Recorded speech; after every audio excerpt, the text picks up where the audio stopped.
Bueno, recién estábamos hablando del tema de las penurias del IPS, estas imágenes que nos duelen mucho, la gran cantidad de gente esperando ahí en el hospital en Gavi, que es uno de los hospitales de referencia. Bueno, ahora vamos a hablar de otro punto muy importante que se viene, que es la reforma de la Carta Orgánica, y un punto muy importante, cómo nos va a afectar de aquí a futuro a todos los trabajadores. Ya está en marcha la reforma de jubilación del IPS a través del cambio de la Carta Orgánica. El proyecto fue aprobado por el Consejo de la Previsional, ya está en manos del Ejecutivo y debe pasar al Congreso. Bueno, para que todos podamos entender dónde y cómo se genera la crisis y el déficit del IPS, vamos a ver lo que dice nuestra placa explicativa, sobre todo para poder entender.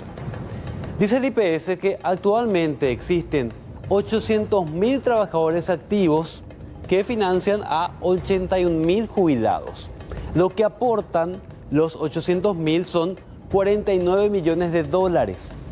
Pero lo que gastan los 81.000 jubilados, lo que cuestan son 52 millones de dólares. Es decir, no se recauda actualmente lo suficiente para poder financiar.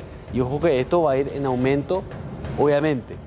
¿Cómo se financia el déficit actualmente?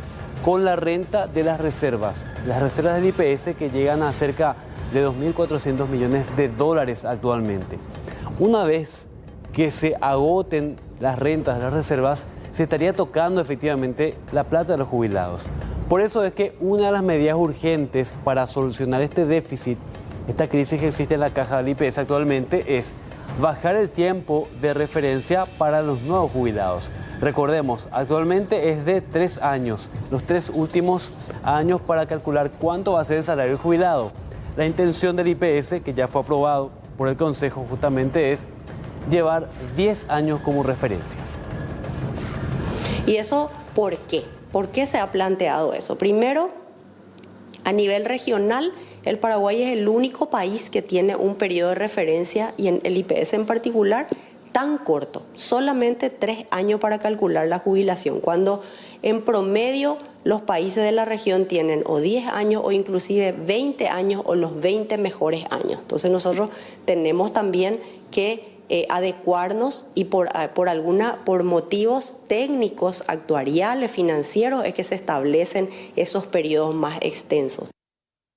Bueno, la pregunta es, ¿quiénes se deben preocupar por esto? Si uno declara efectivamente su salario como trabajador, no hay nada que preocuparse. Esta medida está dirigida a evitar a la gente avivada que finalmente en su último periodo de trabajo decide declarar lo que realmente percibe como salario. Y aquella persona que ha declarado su salario real, no tiene por qué preocuparse. Se va a reflejar ese esfuerzo que ha hecho en aportar. ¿Quién es el que va a preocuparse eventualmente? La persona que no está cumpliendo la ley, la persona que está subdeclarando su salario y que esperaba alzarlo o elevarlo artificialmente a los últimos años de aporte. ¿Qué es lo que sucede con esa práctica? Que la persona la mayor parte de su vida laboral activa paga por un salario bajo, pero se jubila con una jubilación alta. No financia su beneficio. ¿Y de dónde sale la diferencia para cubrir esa jubilación alta que no ha financiado esa persona? Del aporte de los